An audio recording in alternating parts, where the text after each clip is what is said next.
بسم الله الرحمن الرحيم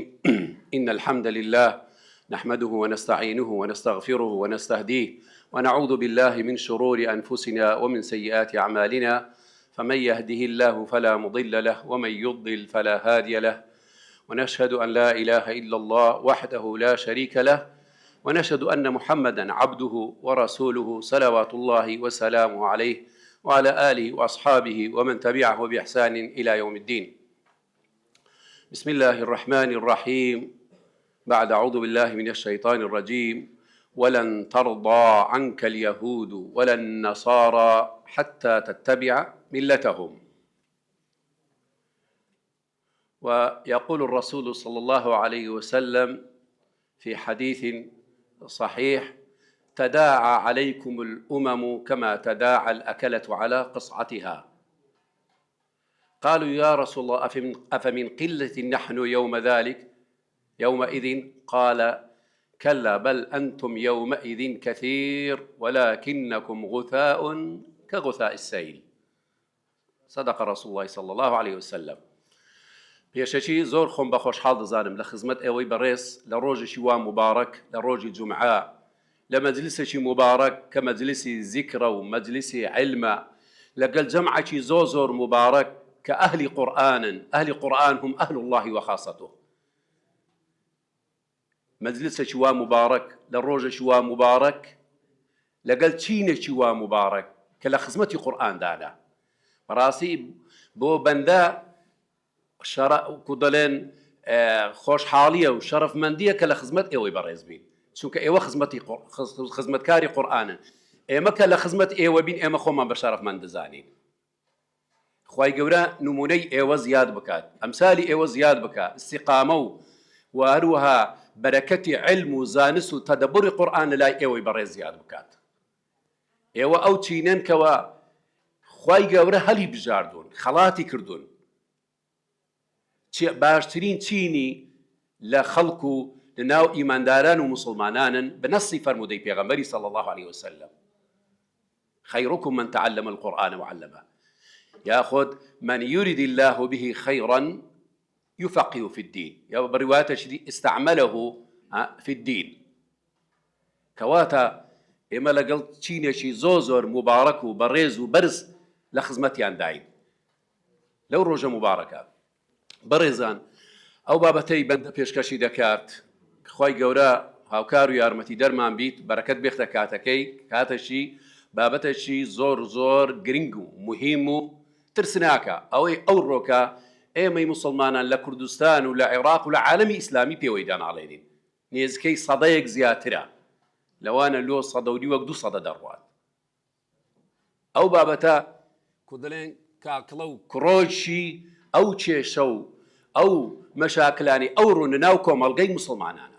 لە هۆکار و لە کودەڵێن لەو ڕێگایی بووەکەوە عالەمی ئیسلامی وارێکرا کە بەو حاڵەتی ئەو ڕۆ تێدایە کە دووربی لە زۆر مەبادئ و بنەمایەکانی بنچینەکانی دینی ئیسلامی. ئەویش پێ دەڵێن الغەزو الغەربی یان الغەزو الفکری، یاخۆ پێ دەگوترێت التەغریب. لەسەر ئەو بابەتەیە و ئاثاروها شوێنەواری کاریگەری چەند لەسەر ئێمەی مسلمانان بووە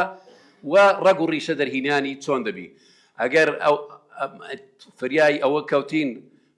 بەشەشیان باسی پێناسە و ئەهداف و وەسائل و ئەسالیبیانە، بەشی کۆتاییانی چارەسەرەکەیتی چۆن بەرگری بکەین. ئەگەر هەردووشی تەواوکەین فەبیها وەنیعمەت، خوای گەورە بەرەکەتی بێختێ. بەڵام ئەوەش نەبوو، ئەوەش ئەکاتی نازم دەبی چارەسەرشی بۆ بدۆزین، چونکە چارەسەرەکەش نانی زۆر تاواکەری بابەتەکەیە. با دەست پێکەین لە سەرەتاوە بەڕێزان. تەمان لە دوای ئەو حوڕۆ بە سەڵیبیانە خاچپەرستەکان کە عالەمی ئیسلامیان چەندین سەدە شەڕ و شۆقیان کرد لەگەڵ عالەمی ئیسلامی، ئەو خاچپەرستانە کە دەزانین لە زەردەمی سەلاحەدین ئەیوبی و پێشی ئەوی و دوای ئەویش خاچپەرستەکان هاتن بە وڵاتەکانی مسلمانان داگیر بکەن، کە زۆر لە وڵاتەکانی ئیسلامی داگیر کرا. دوای ئەوە داگیرکردنەکەی ئیتر شۆڕشی بەرگری کرا لە ڕوا ئەو تەمانەوە داگیرکردن کەواتە شۆڕشێکی سەربازی عەسکەری بووە، بە هێز و قووەت هاتن وڵاتی مسلمانانیان داگیرکردن. کە داگیر کرا دوای ئەوە شۆڕشی بڵێن پێچەوانە دەست پێکرد لە وڵاتەکان ئێتر لە زۆر وڵاتەن هەبووە 50 ساڵ هەبووە 100 ساڵ لە بن دەستی ئەو خاڵ پەرستانەی بووە. دوای ئەوە کە بۆیان دەرکەوت بەڕاستی ئەوانە ناتوانن لە وڵاتی مسلمانان ببینێنەوە ئەو بەرگریە و ئەو ڕەدفعلی عسکەریە ئەوانیان دەرکرد لە وڵاتی مسلمانان. ئێتر کە بۆیان دەرکەوت ئەوان ناتوانن کیان و وجودی عسکەری و سەربازیان لە وڵاتی مسلمانان ببینێتەوە، هاتن وەسیلەی تریان ینی بەرپا کرد و بیریان لێ کردەوە خاصن لێک لە مؤتەمەڕەکان لە بریتانیا، یەک لەوان کە مستەشریقەک بوو واروها مبەشیرێک بوو ئەوانەی بە بانگەشەی نەسرانیەت و ئەوانە دەکەن، ناوی زوەیمەڕ بوو، گوتی بەڕاستی ئێمە بە قووەت و چەک و ئەوانە تازە لە وڵاتەکانی مسلمانە ناتوانین دەستمان بڕوات و یاخۆت وجودمان نەوێ هەبی، بەڵام دەبی ئەسالیبی خۆمان بگۆڕین. ئەویش گوتی دەبی بچین گومان و شوبهە و شت بکەینە ناو مسلمانان، بەڵام گوتی دوو شت هەیە، ئەو دوو شتە زۆر کاریگەرە، زەحمەتە بتوانین لە ناو مسلمانان ئەو یعنی شوبهە و گومان و کاریگەریمان ناویە هەبی.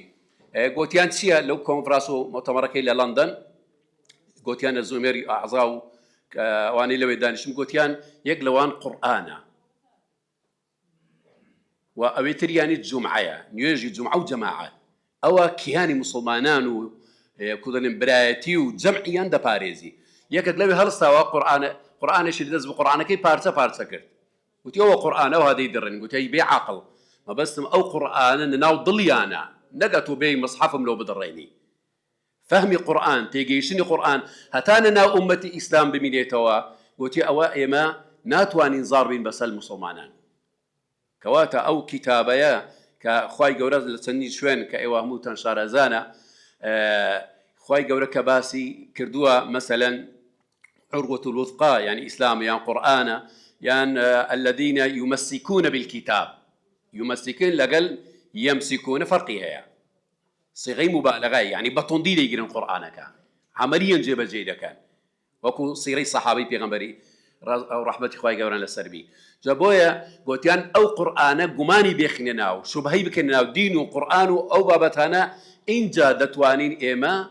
ناو وڵاتی مسلمانان ببینینەوە. ئەوجا لەو کاتەیوە بەرنامەیاندانە بۆ گومان و شوبهە لە عالەمی ئیسلامی. ئەوە وەکو پێشەشیە کەوە ئەنی شۆڕشی عەسکەریان واز دێهینە، وڵاتەکانی مسلمانانیان تر کاتی کە شوێنەکانیان داگیر کرد و بەجایەشت کە بەجایەشت لە چەندین بوارێک ئەوانە شەڕ و غەزویان کرد کە پێ دەڵێن غەزو یعنی شەڕکردن، بەڵام غەزوە چی؟ چەکداری نییە، بەتەقەمەنی نییە، بەڵام بە چییە؟ بە فیکرە، لە بواری چی؟ لە بواری سەقافی، لە بیر و باوەڕ، لە ڕۆشنبیری، لە مەسائیلی ئیعلام، لە بواری اقتصاد، لە بواری نیزامی حکم، لە هەموو ئەو بوارانە هەوڵیاندا کەوە شک و گومان و یاخۆ ینی پیس و پۆخڵی بینە ناو ئەو مەبادئینە ناو مسلمان بۆ تێکەڵیکەن لەگەڵ ئەو قەزای ئیسلامی. ئەویش بە چەندین وەسائیل، چەندین ئەوەیان نارد، پێیان دەڵێن مستەشریق یاخود مبەشیر بۆ عالەمی ئیسلامی، دراسی عادات و تەقالیدی عالەمی ئیسلامیان کرد، ئەوە کوردە، ئەوە عەرەبە، ئەوە تورکە، ئەوە فورسە، ئەوە نازانم چییە، هەموو خۆی دەجێڕنەوە قەدیم با و باپیرانیش، مەسەلەن ئەو مبەشیرەکان یاخۆت مستەشریقەکان لە هەڵەبجەی بووە، لە سلەیمانی بووە، لە هەولێر بووە، حتا هەندێک ناویانیش ئێستا ناو خەڵکو و باپیرانمان ناوی لۆ دەجێڕنەوە. ئەوە نەهاتوونە خۆیان لەگەڵ خەڵکەکەیان تێکەڵ کردووە، بەڵام دیراسەی شەڕقیان کردی کە مستەشریق بۆی هاتووە، ڕۆژ ئاوایەکان دیراسەی شەڕقیان کردووە، ڕۆژهەڵاتیان کردووە، پێیان دەڵێن مستەشریق. ئەو عادەت و تەقالیدانە لە ڕێگەی ئەوانە هاتن قەزیە ئیسلامیانیش خوێندەوە، لە بیر و باوەڕ و تاریخ و مێژ و سیرە و ئەوانەش خوێندەوە کە ئەو بابەتای خوێندەوە هاتن بە شێوازەشی تر ئەو مەسائیلە ئیسلامیانەیان لە ڕێگای مجموعەیەک عولەمایان کە دروست کردوبوو، دەڵێن بەحثەی دیراسی ناردیانە فەڕەنسا و بریتانیا، ئەوانە بە شێوازەشی دیکولێن تەغەزیان کردو بە علم و معریفەت بگەڕێنەوە وڵاتەکانی مسلمانان ئەو علومانە بە شێوازشی مەشبوو گوماناوی نەناو عالەمی ئیسلامی بەڵاوی بکەنەوە. غەزو فیکرێکە ئەلێرەوە دەستی پێکرد لە دراساتی ئیستشراقی و مبەشیرەکان هاتن لە عالەمی ئیسلامی بەو شێوازە ئیتر ناو عالمی ئیسلامی گومانیان لە فکر و بیر و باوەڕ و هەروەها لە مەسائلی پەروەردە و لە هەموو مەسائلەکان بەڵاویان کردووە. کەواتە ئەگە پێناسەیەکی غەزوی فیکریکین لە سەرەتاوە، پێناسەکە چییە؟ دەڵێن ئەوەیە هەوڵدانەکە بۆ گۆڕانکردن لە بیر و بۆچوون و باوەڕی و هەروەها بەهایەکان و قیەمەکانی ئیسلامی لە هەڵس و کەوتی موسڵمانان بۆ ئەوەی وەکو شێوازی بیر و بۆچوونی ڕۆژ ئاوا و غەڕب بیت. هەوڵدانەکە بۆ گۆڕانکاری لە بیر و بۆچوون و سلوک و بەهاکان و ئەخلاقی موسڵمانان بە شێوازێک بیکەنە شێوازەکی غەڕبی. ئەوە وەکو پێناسەیەک و مەبەست و هەدەف و بابەتەکانیانیش ئەوە بووە کەوە ئەو فترە پاکەی نەناو موسڵمانان هەیە لە یاخود نەناو ئینسان وەکو فتڕێکی پاشی تێدایە وەی لێ بکات کەوە بە شێوازێک بیت بە شێوازەکانی ئەوان و ئەفکاری غەڕب لەسەریتی وەکوان لێ بکەن لە بواری دین و ئاین و ژیان، دین و ئاین و ژیان بەو شێوازە ئەو بیر و بۆچوونانە گۆڕانکاری بەسە بکەرێت. جلۆی مامۆسایەک لە مامۆسایەکان کە پێ لەو بابەتەی زۆر مەرجەعشی گەورەیە یعنی پێ دەڵێن عەبدوڕەحمان حەسەن بەکە ئەلمەیدانی لە ئەوەی نووسیوە الغەزو یان غەزون فی الصەمیم لە کاکڵە و ناوڕۆکی یعنی ئیسلامەوە چۆن غەزو کراینە پێناوی لێنا غەزون فی الصەمیم کە باسی دەکات دەڵێ ئەوانە هاتوونە محاولەیان کردووە هدم الشخصية الإسلامية من الداخل حتى تفقد وعيها بذاتها.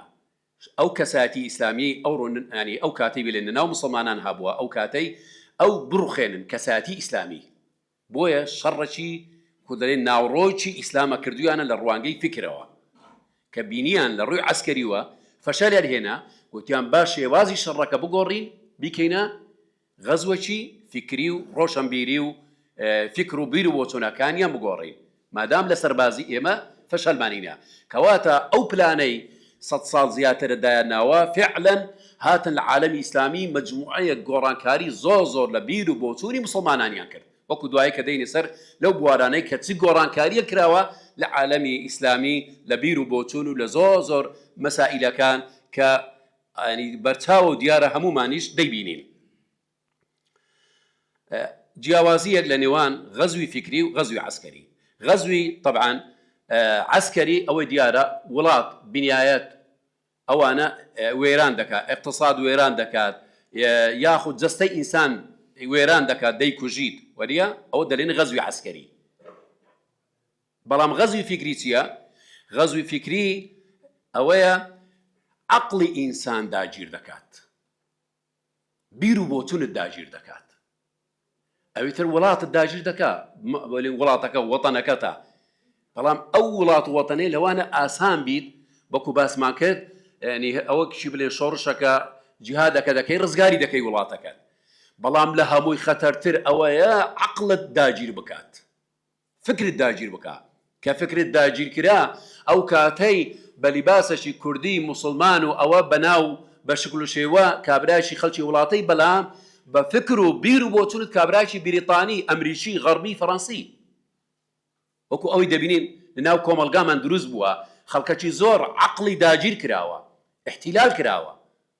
کە ئەو کاتی زمانی قەدیم پێیان دەگوت ئیستیعمار کە زۆر جار دکتۆر عەبدوڵڵا یادی بەخێر بێ دەڵێ ئیستیحمارە نەک ئیستیعمار، دەیکات وڵاتەکان دەکاتە گوێ درێژ و کەری خۆی. ئەو مستەڵحەی دکتۆر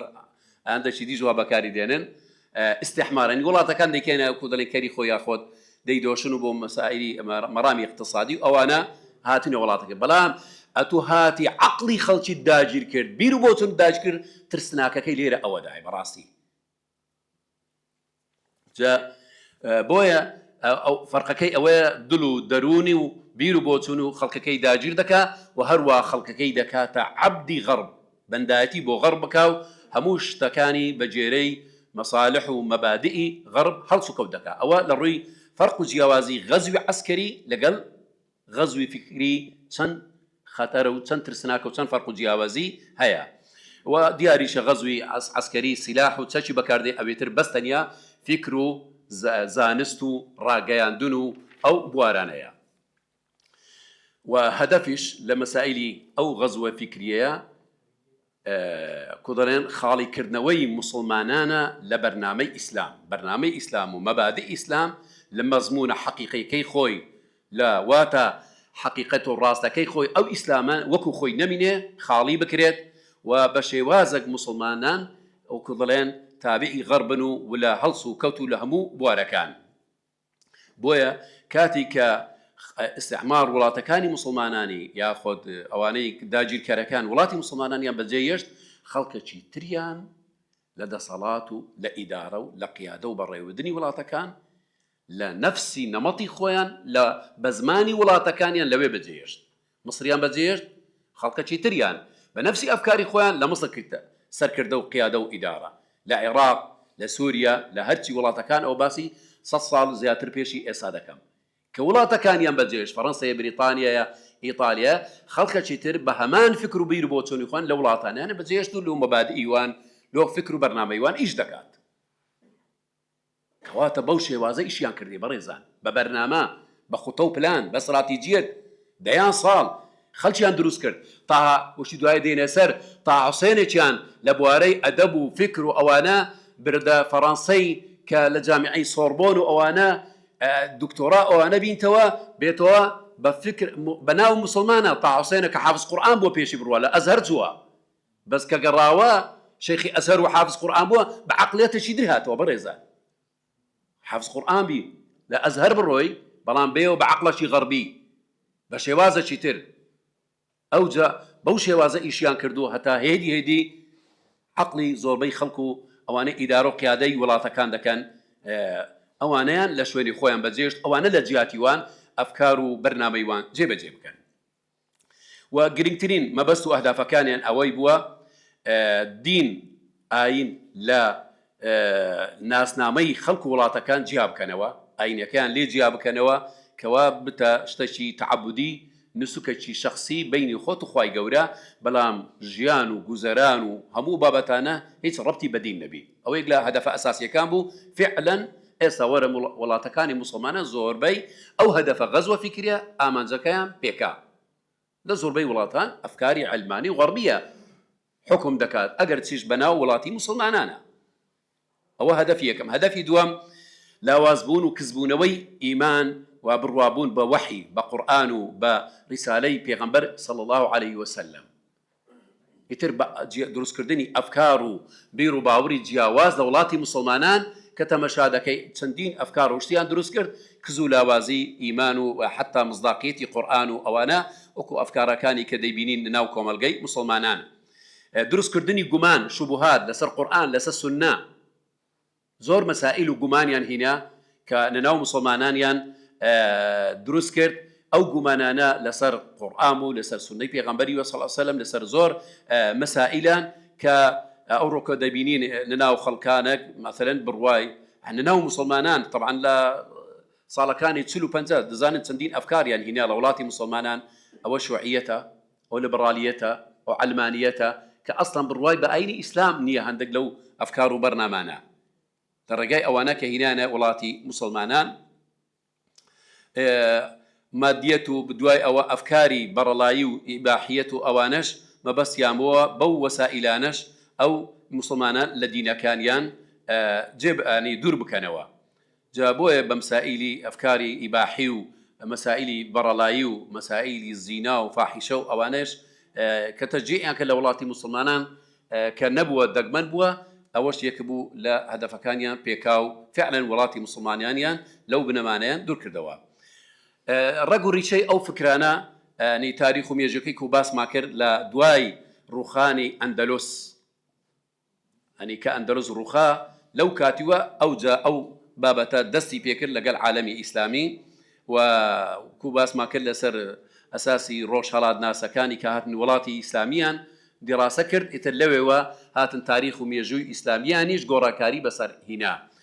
مجموعەیەکیان لە بوارە هەرێک لە بوارێک لە بوارەکان تەخەسوسیان وەرگرت و بۆ ئەوەی گومان و شت بکەنە ناو مسلمانان بۆ نمونە لە بواری ئەخلاق و ئوسرە و ئەوانە مجموعەیەک مفەکر بەناو ڕۆشنبیر و ئەوانە وەکو قاسم ئەمین و ئەوانە هاتن نووسین و ینی تەلیفات و کتابیان کرد لەناو مسلمانان ئیتر بەنەما فکریەکان و ئەخلاقی و ئوسرە و خێزانیان تێکدا بەو نووسینانە بە نووسینەکان بە ناوی حڕیەت و بە ناوی ئازادی بە ناوی حرەکاتی نسوی مافی ئافرەتان و کۆمەڵەشت وەکو ئێستاش ماوە دەیبینین مافی ئافرەتان و حرەکەی نسوی و یاخۆد مەسائیلی گومان لەسەر میرات ئایا للرجل مثل حظ الأنثيين و ئەو گومانانەی لەناو قورئان و زۆر بابەتی تر کە دەورژێنن ئەو بابەتانە هەمووی لە ڕێگای ئەو غەزوە فکریە هاتە ناو مسلمانان ئەسڵی خۆی شتانە هیچ نەبووە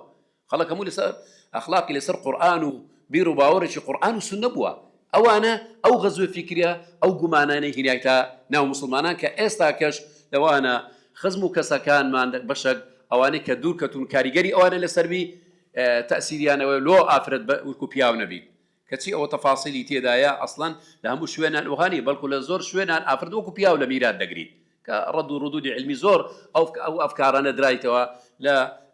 جامیعە و زانکۆیەکان و مامۆسایان مفەکیرەکان و ڕۆشنبیرەکانی ئیسلامی ڕاستەقینە هەروە لە بواری ئەدەب وەکو باسم کرد تا حوسێن شتی نووسی و ئەدەبێکی پیس و بۆگەن مەسائیلی عشق و غەڕامیات و ئەو بابەتانە هینایانە ناو مسلمانان کە دەیان و شاعیر لەسەر ئەو بابەتەی دروست بوو کەەوە باسی غەڕامیات و عشق و عاتیفە و ئەو مەسائیلانە ناو عالەمی ئیسلامی ببژێندرێت چەندین شاعیر هەیە ئێساکە ئەنواع عشقان لەناوە خۆمان و لە دەرەوە لەسەر باب ئەنی شیعرەکانیان هەمووی ئیلحادیە و بێدینیە و فەحش و قەبیحاتی تێدایە ئێتر هەموو لە بانگڕاوندی ئەو هێرشە غەربیەیە کە کردویانە سەر عالەمی ئیسلامی لە بواری تاریخ و مێژوو بەڕێزان گۆڕە حتا هاتن بە شێوازەکی تر تاریخی ئیسلامیان نووسیەوە مثلا لەوانە بەشێکتان لە سیرەتان ئەوانە خوێندی بیوە هەندێک گومانیان ئەوە کرد مثلا پێغەمبەر صلی الله علیه وسلم قەتڵی عامی لە غەزوەی خەیبەر و ئەوانە ئافرەت و منداڵ و هەمووی کوشتیە دیڕاسەی استشراقیەکان ڕۆژ هەڵات ناسەکان گومانێکی زۆریان لەو بابەتانە کردە ناو مسلمانان ئەوە بۆ مصداقیەت یان گومانێک پێغەمبەر صلی الله علیه وسلم یعنی ئەو شتانەی کردبی کەواتە چۆن وا دەکا ڕسالەی پێغەمبەر و کەسایەتی پێغەمبەر وەکو پێغەمبەر ناو دڵی خەڵکەی لاواز بکەن بس الحەمدولله طبعا ئەو گومانەنە بۆ ئەوەی سادە و ساویلکە بڵێن علم و زانستی نەبیت کاریگەری دەبیت یان ئیمانێکی تەواوی نەبیت ئەوانە لەوانە خەڵکێکی عوام لە دەرێ تاسیری و کاریگەری لەسەریان دەبیت بۆی ئێستاکە ئەو علمانیەکان خەڵکەک هەیە کە ئەو ڕۆکە بوتە دەست و داری علمانیەکان هەموو کاریگەری ئەو شتانەیە ئەو جانبیان خوندیتەوە بۆیش بەڕاستی تقریبا لە ساڵەکانی 60 و 70 و 80 دار نەشر و مەطبعەکان زۆر لە بندەستی ئەو غەربە بووە بەڕێزان دار نەشر کە تیباعی کتب دەکات لە بواری فکری لە بواری ئەدەب حتا لە زۆر بوارەکان ئەو ژەهرەیان تێدا دەکرد مثلا کتاب هەیە لەوانە زۆربەتان جێتان لێ ببوو یاخۆت من حتا هەندێک داعی ناو مسلمانان لە هەولێر و سلەیمانیم گوێرێ بووە ڕۆشنبیرە بە ناوی قیاداتی ئیسلامیشە ناوی ناینم ڕۆخۆ بە ڕۆشنبیری و قیاداتە کتابی ضحى الإسلام و فەجر ئیسلام کردیتە سەرچاوە کە ئەو گومانانەی مستەشرقە ئەوەی کابرایەکی مستەشرقە کە قاسم ئەمینە نووسیتەوە يعني متأثر بحضاري غربي بەڵێ بەخۆ قاسم ئەمینە بەناوی مسلمانانە بەڵام عقل وەکو باسم کرد عقلی داگیر کراوە عقلی شوراوە هاتووە مجموعەی کتابی لەسەر مێژووی ئیسلامی نووسووە پڕی ئەو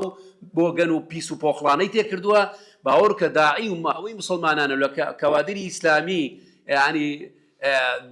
ئەوەی کردن سەرچەوتە لێ فلان کتابی قاسم ئەمین ضحى الإسلام فەجر الإسلام کە کتابێکی ئیسلامیە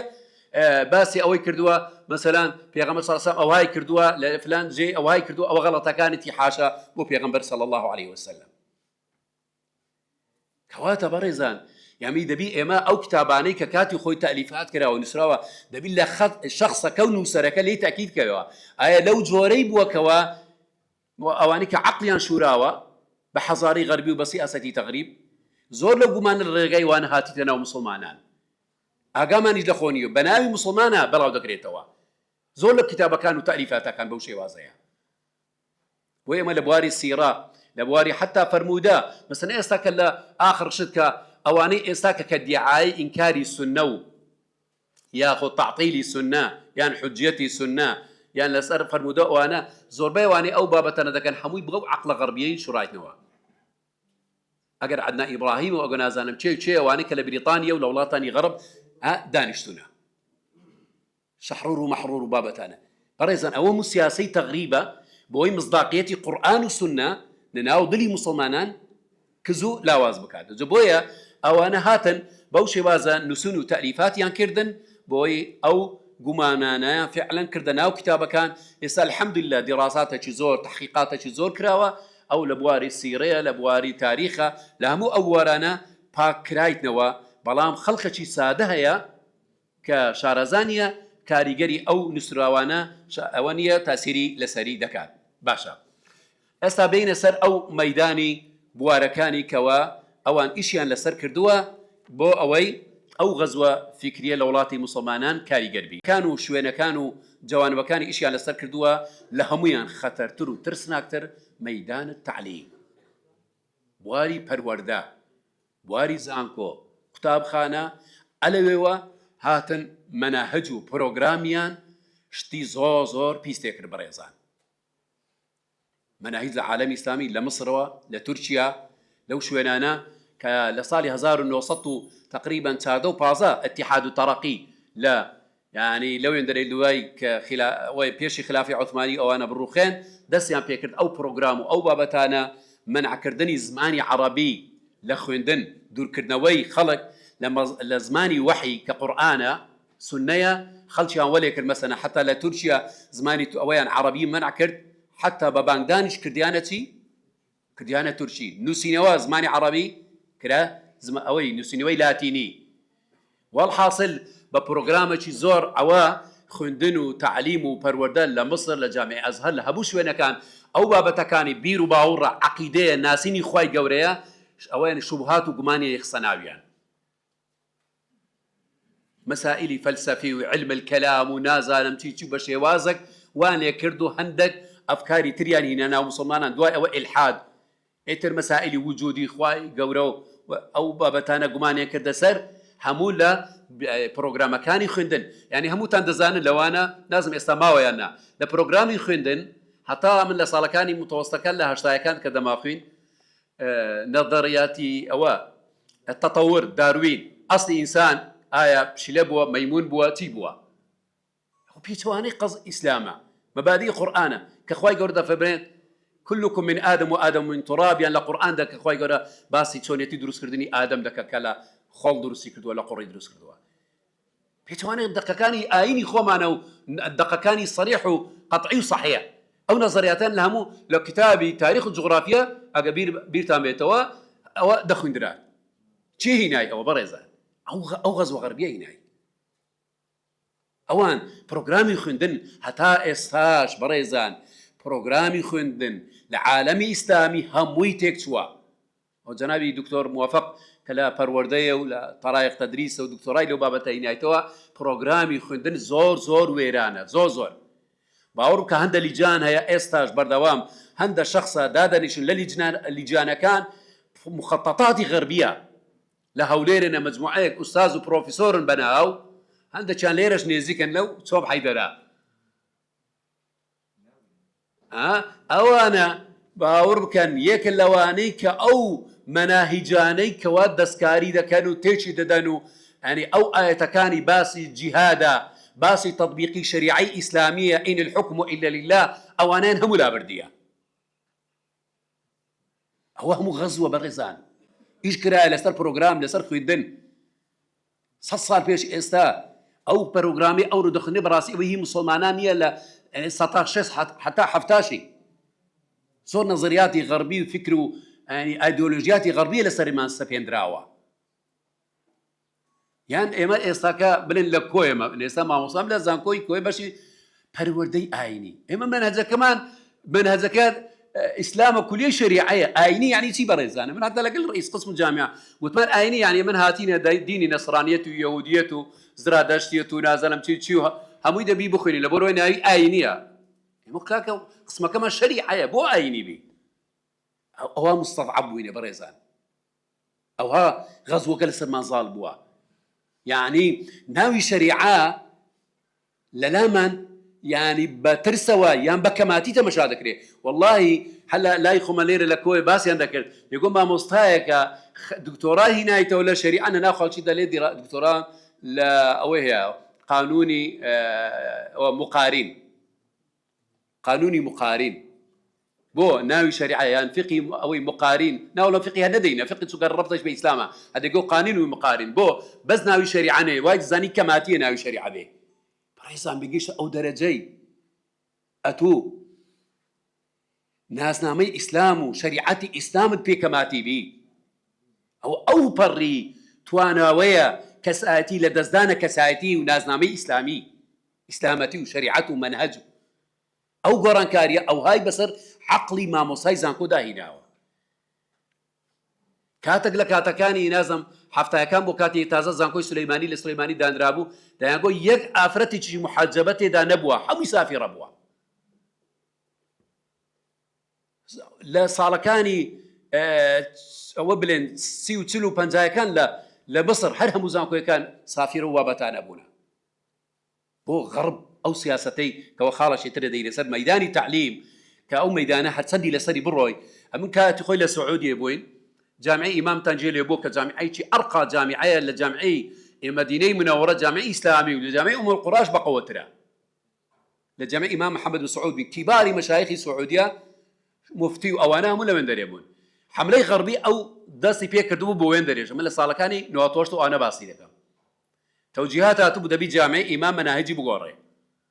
او ناوشي او ناوي كجامعي محمد بن سعود الاسلاميش اسلاميه كجاب بريد كلية طب كردو تاريخ وادب واعلام وبابتانا هي دي مناهج قورا روز كان شيخ بن عثيمين برحمد وياته وين دري الجمعه شي زور نزكي 3000 طلبه جامعه هم كوبنوا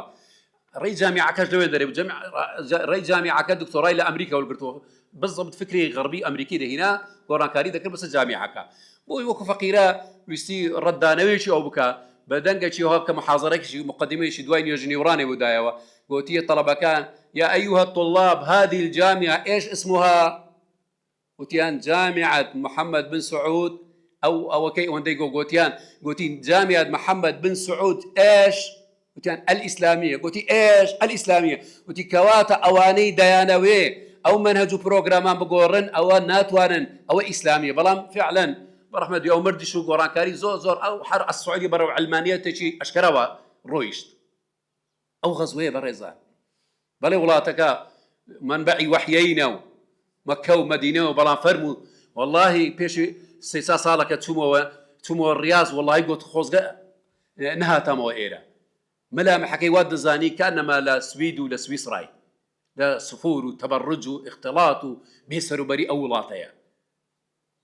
او همو مخططاتي او غربي بريزان ناو خومان بلي عسكريا ما ينداجي نكر بلام عقليا فكريا ولاتكاني ما ينداجي كر هم بروجراما كان ينقوري وشي جهاد وشي شريعه تطبيق شريعه وبابتانا همو يكدلن ختي سوره نبي هبيت البروجراما كان او شانين همو درهينا او لبواري تعليم كزوزوري دوي براسي ميداني اعلام او اعلامي كلا صالكاني تلو بنزا تي اعلامك داندر تي تلفزيونك او افلام كان اواني توزق بتم من امثالي كاك دكتور حسين وكاك حاجي وانا افلام كاني قديمي زماني مصر ولبنان تي اباحيه وفضيحتك والله واد زاني لولاتي شي فرنسا لولاتي غربي قاني لفضاحت لبرلاي او اعلاميا دانا موجه بوي او خلقي دور كان ولا اخلاق ولا بهايا كان اسلام او اعلامي او روكشتا اساش ماوا كان على كاني تر او لكردستاني خومان هيا كبدك مثلا كان شيء اسلاميه الحمد لله هيا اوين هيا بعتراديك بلام او تريان ورا مقارنه بك اسلامي كلقل كان على كاني تر كب مبدا او بفكري غربي ايش دكن تيش دكن روجانا تي مسائلك طرح دكن تفنك تادبك حمر رخينرا همو دور كدنوي خلقه لبهاي اين يكان بخطيه ببلانه بريزان عشوائيه ببرنامجيه توجيهات اسياده كان لغرب دي لفرنسا لامريكا لهوليود او انا لو شو انا نديت كقاري قدي ناو كومالقاها تمش هذا كان شيء بس الخلق داهينيا كدرواتها هم مالك او اعلامه او السوشيال ميديا کاوێ ئەو ڕۆکە لە بەردەستە تەمەشا دەکەی ئەوە چەند کاریگەری هەیە لە دەست هەموو ئەندام و فەردەک و بەڵکو منداڵیشە کەواتە ڕاستی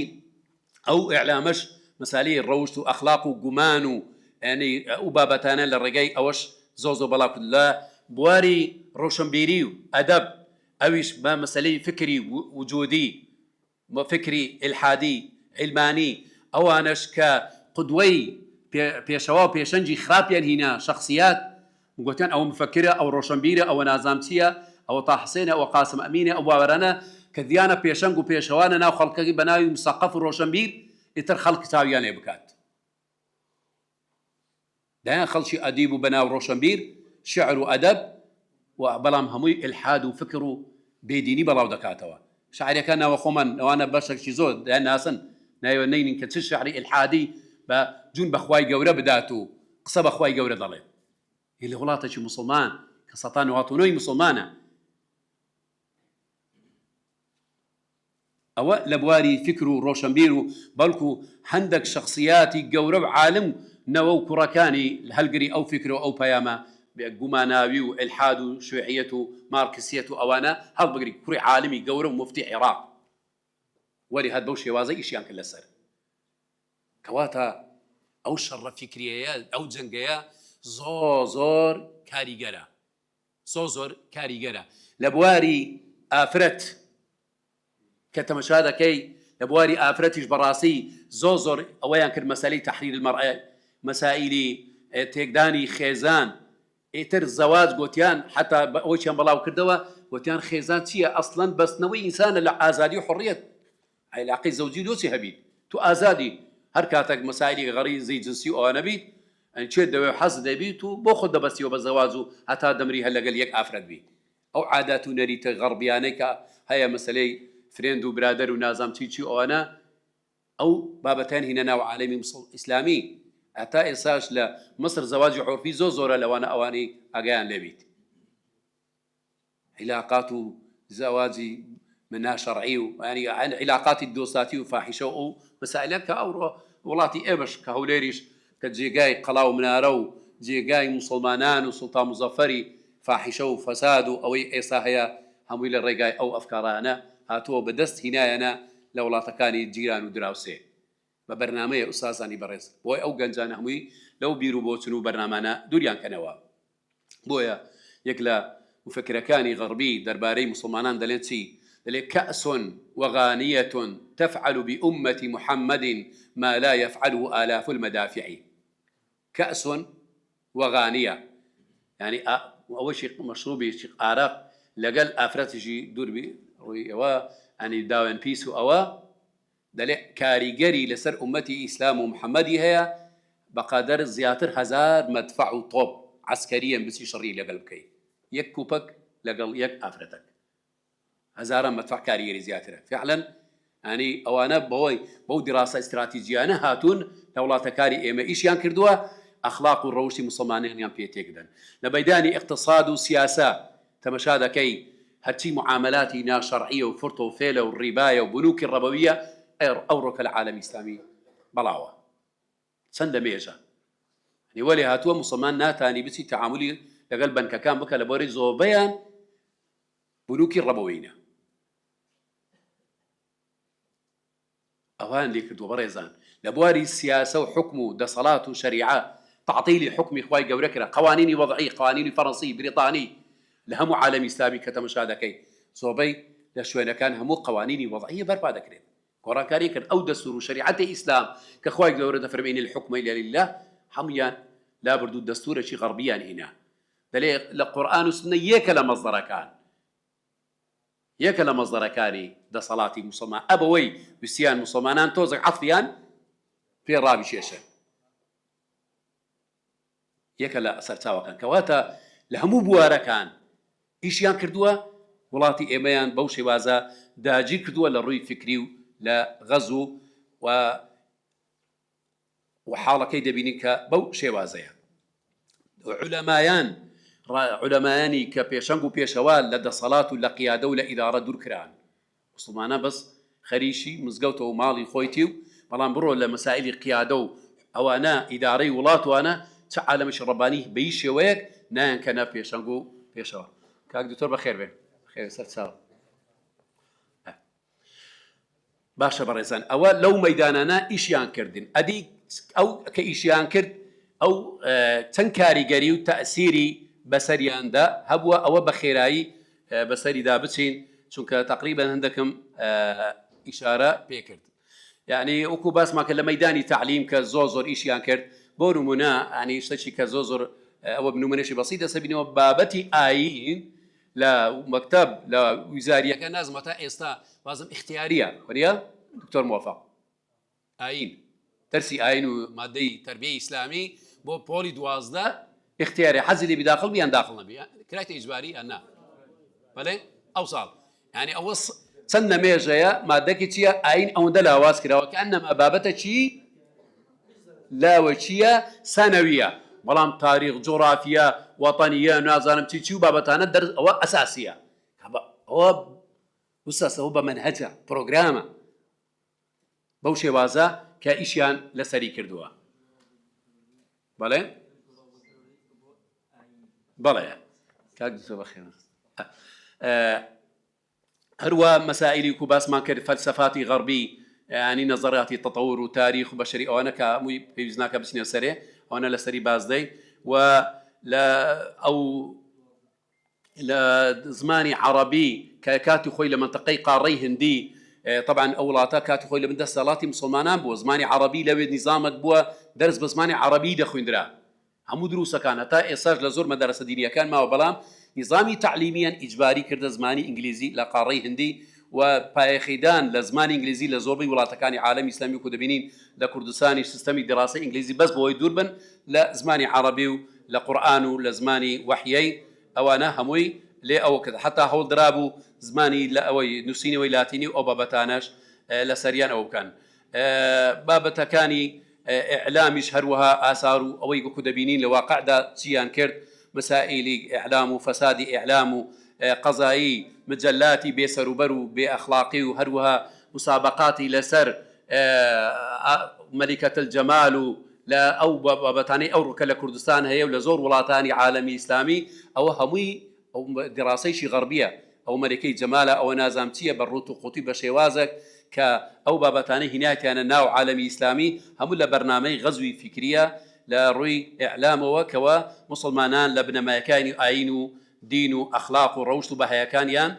لێ دوور کردیتەوە. مسابقەی گۆرانی و ینی ئەوە کامە دەنجی خۆشە ئەو نازانم چی و گۆرانی بێژێکی وایە هەمووی لە دیڕاسەیەکی استراتیجیە بۆ ئەو خەڵکەیە هەمووی دوورکەنەوە لە بنەمایەکانی ئەخلاق و ڕەوش لە بواری ئیعلامدا ئیشی لەسەر دەکەن و بەردەوامن و هەتا ئێساش زۆر کاریگەریان لەسەر خەڵکی بووە لە بواری فکر و ثەقافە وەکو ئیشارەمان پێکرد بەڕاستی ئەوان لەو بوارەرەش ئیشیان زۆر کرد و مفەکیر و بەناو زانا و ئەوانە هەلگری فکر و بەرنامەی خۆیان یعنی ئیشیان لەسەری کرد. بۆیە ئەوانە کە ئیشارەمان پێکردووە مادام وا بیکاتەکەی کەمە بینە سەر بواری چارەسەرکردنەکەی بۆی سوودی لێ وەربگرین. چۆن ئێمە بەرگری لەو غەزوە فکری دەگرین؟ ئەوە کە چارەسەری ئەو کێشانە وەسائلی لە مەسەلەی ئیعلامە لە تربیەیە لە مەسەلەی سیاسەیە لە اقتصادە لە هەم بوارانە بەو شێوازە کاریگەریان لەسەر خەڵکی کردووە ئێمە چۆن بەرگری بکەین. طبعا هەر ئینسانێک ئەگەر هەستی بەوەی کرد خەتەر و ترسەناچیەکە و بەرگری بکە ئەوە لە خۆی وە خۆتۆی یەکەمە بۆ چارەسەرکردن، بەڵام تو هەستی بەوەی نەکەی کەوە غەزوت کرایە داگیر کرای وڵاتەکەت بەو شێوازە عنی بیر و بۆچون و دین و ئەخلاق و ڕەوشتت گۆڕانکاری کرا و شتێکی ئاسایی بزانی ئەو مانای تو تازە عەقلت شوراوە ومێدت تێدا نەماوەکەوە بەرگری بکەی. بەڵام یەکەم شت بەسەلەی وعیە بەڕێزان، ینی وشیارکردنەوەی کۆمەڵگا خەڵک مسلمانان ئەو وشیارکردنەوە بەڕاستی خۆتوەیەکی زۆر گەورەیە بۆی بەرگری بکات لەو هێرشە گەورەی کەوان کردویانە لە ڕوانگەی فکری و غەربی. ئەویش ئەوەیە کە ئینسان دەبی و بە شێوازێک خەڵکی وشیار بکاتەوە کەوا دژمنەکەت لەو بوارانە بەو وردەکاری لە بواری تعلیم و ئیعلام و بابەتانە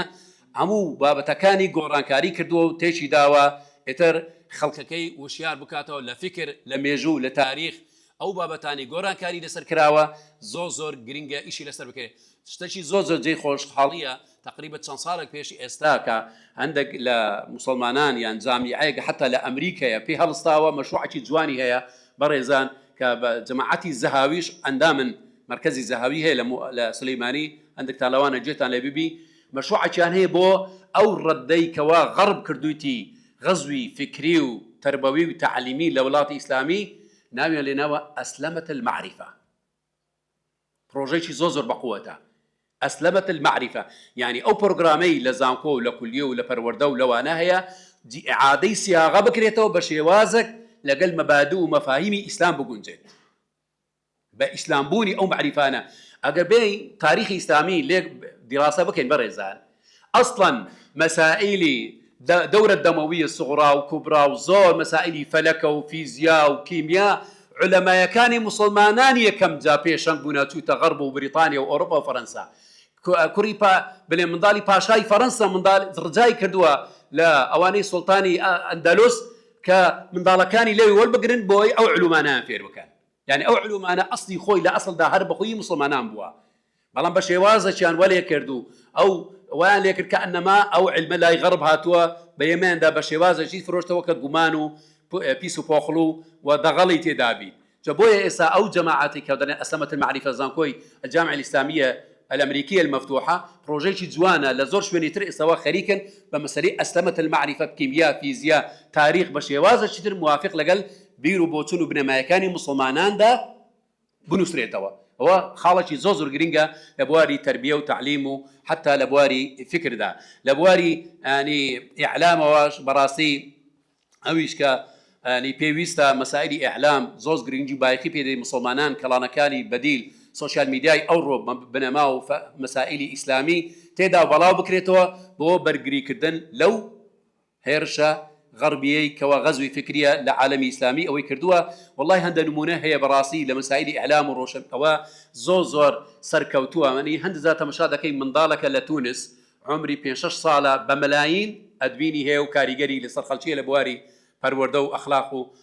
فكري إسلامي يعني أو جنزي لسوريا نازم ناوي إبراهيم تيا بملايين خلق جيلي رادقري لسر أخلاقي بيغمبر وآداب وسلوكه يعني منهجيتي بيغمبر صلى الله عليه وسلم سوشيال ميديا أو روكاكا بله يعني كضلان شمشيرة دولاينا بو خرابي بكار بلام إيمي مسلمانان زوز ضرورة إيمش بو وسائلي خومان وبروردو فكري وأخلاق الروشي إسلام بكاري بينين بو ردانوي أو غزوة فكري لو بواريدا كوا أو وعيايا زوزر مهمة لو جانبي إيش بكريت يك لواني كبروجي ركاتي خوي كدسيان بيكر جمال الدين أفغاني ومحمد عبدهو محمد رشيد رضا هركاتي خوي لزماني خويان تقريبا نسكي صديق بيشيسا أوان دسيان بيكر لو برجرية ردي أو أفكارو قمانو شبهاتانيان داوا تجربي شي ناجح وسركوتوبو إساش الحمد لله يعني زور مشاعي لو بوارانا هيو وبردوامة لا بواري تربية وتعليم براسي أو بروجي إستاهي وكو مركز وسنتري حكمة إقراء نورة أو أنا بروجي پروردهي لسر قرآن وسنة براسي أو جورك للردانوي أو أفكارانا خلق پرورده كي لسبنا ما وأخلاق إسلام هو زوزو تجربي شي سركوتوا ناجحة أو پروردهي قرآن بتو لو مراكزانا كاريجري تمشادا كي أو هجمة أو شورشيوان غزويوان لسر أو يعني كودلين كومرجاي مسلمانان زور كزو لاواز وزعيب دكا كواتا بايخيدان بو مراكزانا مراكزي تحفيزي قرآن وپرورديانا جورك لجوركاني ردانوي أو غزوة فكري كوان هيانا تأكيد كدون دا كوشي كردن لسن ناسنامي إسلامتي ناسنامي فكري إسلام مرجعيتي إسلام وهويي إسلام براسي بوي حق وباطل ليك جاكريتوا لو أنا خلقك حتى ولهاتوا أو ناسنامشي لبير كردوا يعني پرورده كدني أو جنجاني أو روكا بيداغان أو كجنجي بيان دلين زيد عصري زيد وكو مصطلحها كإساكا بناو بوا براسي أو جنجاناش دبي زار شديد بو وعي إسلامية پرورده بكريتو الحمد لله تارادشي زور تأثير وكاري قريبوا أو پرورده إسلامي أو فكرة وعزتي إسلام أروها قضية يعني قرآن وسنة نناو كوملقا لأخواب زيادي مدارسي ديني مدارسي إسلامي ومنهج وبروغرام كان الحمد لله هيدي دي وبرو زيادة بونا بلي يعني لقدر پێویست نییە بەڵام دەبی ئیشی لەسەر بکرێت حتا من پێم باشە بەڕاستی ئەو مەدارسانی کە دەکرێتەوە مسلمانان ئەوەی صاحبی فکری ئیسلامیە حتا مەدارسی ئەهلی بەڕاستی هەتا بکرێ ئەوە ببنە خاوەنی ئەو پرۆژانە بۆ لە مەسائلی پرۆگرام و منهەجەکان دەتوانن هەتا ڕادەیەک نسبەتێک لە وەزارەت مەجالیان تێداوە دەستکاری لە پرۆگرام و منهەجەکەی تێدا بکرێت يعني ئەو پرۆژانەیە کە هەندێک مەکتەب و کوژیار و ئەوانە دەبایە بەڕاستی زۆر زیاتر قەزەی پەروەردە و مەکتەب عمودی فەقەری پەروەردەی کۆمەلگایە زیاتر ئەو مەدارەسانە بایەخی پێدەوانەی خوا هەبوونە و خواڵی گەور پێداون و ینی ئەوەنە بڵێن مەسایلی مادیان هەیە ئەوە زۆر گرنگ بەو مەدارسانە و پەروەردەی بدەن بۆ ڕەتدانەوەی ئەو غەزوە فکریەی دروستکردنی عولەمای ڕاستەقینە کە ئەو ڕوو حجرە الحەمدولله بە شێوازێکی نوێ پەروەردەیەکی کە ئەفکاری ئەو ڕۆهەیە علمانیەت و ئیلحادیەت و وجودیەتە و ئەنی ئیشتراکیەتە ئەو ئەفکارانە ئەو مەذاهیبانە بخوێنرێت لە پرۆگرامەکان نەک ئەمن بسم مامۆستا و مەلای ئاینی پەروەردەکەم لەسەر منهەجێک کە ساڵەکانی 23 ئەوانە کە زۆر نەزەریات و بردۆزەی ئەو ڕۆهەیە ئەو کاتی نەبووە هەدی ئەو ئەفکارانە ئەو مەبادانە بخوێنی بۆی مامۆستایەک پەروەردە نەکەم مامۆستایەکی علمانی بی مامۆستایەکی نازانم ئیتر ئەفکارێکی غەربی ئەوانەی هەبیت کە جێداخە ئەو ڕۆکە ناو کۆمەلگایە کەواتە ئەو منهەجەی حجرە و پێداچنەوەی پرۆگرامەکە لەخوا بە زیادی مجموع حجرێکی زۆر ئەمە هەنجی ئەوانە هەیە پرۆگرامەکە گۆڕانکاری باشیان بەسەری نایە بۆی بیر و باوەڕ و عەقیدەیەکی سەلیم و فێرق و مەذاهیب و ئایدۆلۆژی ئەو ڕۆهەیە دیڕاسەی ئەو ئایدۆلۆژیانە بکرا بۆی ناسنامەی ئیسلامەتی و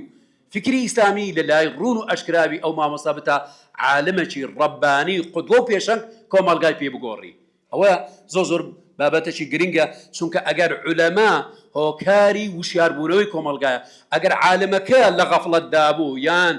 کودەڵێن عەقڵەکەی گۆڕابوو ئەنی عەقڵەکەی شوڕابەوە ئیتر ئەو کاتەی ینی چاوەڕێی چ دەکەی لە کۆمەلگا لەسەر ئەو خاڵەت زۆر جێ ئەوەیە ئیشی لەسەر بکرێت ئیعلامی مضادیش کە ئیشارەمان پێکرد ئەویش کە زۆر چەکەکی زۆر خەتەر و ترسناکە دەبی ئیشی لەسەر بکەیت تەلەڤیزۆنەکان کاڵەکان و سوۆسیال میدیا و ئەو بابەتانە هەمووی جێی گرنگە مەسەلەی کۆمەلگا لە بواری سیاسی و کۆمەلگا ئەویش قەزیەی شەریعەت و حاکمیەتی دینی خوای گەورە ئیشی لەسەر بکرێت یعنی لەخوا بزیادبی ئەو تەغییراتی کە ئەو ئەخیرانە لە سووریە و لە ئەفغانستانە ئەو جیانە کە بەڕەو تەطبیقی شەریعەی ئیسلامی و ئیسلام مەرجعیەتی ئەساسە و عنی ئەساسیە بۆ تطبیقی هەموو یاسایەکانی ژین و دنیات هەمووی بە جێرەی ئیسلام بیت نەک فەصل الدینی عن الدەولە وەکو ئەوەی کە علمانیەکان بانگەشان لێ کردو خەڵکێکی زۆر عەقلیان پێشوشت بووە گەڕانەوە بۆ ئیسلام و لە حکم و حاکمیەت و لە دین و لە ژیان و لە ئەخلاق و لە معاملە و لە هەموو بوارەکان ئەوەش بەڕاستی ئەو وەعیە لە خۆتەب و محاضرات و لە پەروەردەکردن ئەو فقه پێ دەڵێن لە ئیسلامەتی فقه السیاسة الشرعية فقه سیاسە شەرعی گرنگی پێ بدرێت نەکو وەکو زمانی قەدیم ئەو بابەتە بەڕاستی ئیهمال و تامیش کرابوو بۆیە وەلی هات خەڵکەکانمان بەو شێوازە ئەو ئەفکرا غەربی و علمانیانە بەسەریاندا سەپێندرا ئەو کەلتور ئەنی بەڵێن ئەو معلوماتە یا ئەو تەخەسوسە گرنگەی کە نەناو ئیسلامە حکم و دەستور و یاسای ئیسلامی و شەرعەتە ئیسلام بەڕاستی نەناو کۆمەلگا بایەخی تێدا کەم ببوو یەک لە خاڵەکانی ئاخری کۆتا تەوەرەکەی ئەوەیە دعوة إلى الأصول يعني بقرانوا بو سربنتينكاني أساسي إسلامتي يكم جا أني قرانوي الراستقينة براسي بو منهزو بروغرامي إسلام لهمو بواركاني فكرو پروردو سياسة وكدري ملخصي بابتا كمانا آخريش هروها بنيادنان وهلستانوي يعني لبواري علمي وزانستي ونناو كومالغا إيشي لسر بكرين وهروها بروانجي تطبيقي شريعة بشعار نبيد بس بشعار وبانجاشا بلكو هولي عملي بدريت وكو إيصال الحمد لله يعني زور لا نكاني إسلامي هولدن بوغرانوي حكم حاكمية ديني خواي قورا يتر يقرزي وحدتي مسلمانانو لانو جماعة إسلامية كان بوي لو وارانش سركوتو ببنو شريعته تطبيقي إسلام بشيويشي عملي بيتوكايوا وهروا كوتايش غزوي فكري براستي نار خيط أجر ببيرو باورشي قولاي نبي بعلم وزانستي وبعمل جماعي بدست جمعي نبي أبو مدش كوتاي دينين وصلى الله وسلم وبارك على نبينا محمد وعلى آله وصحبه أجمعين.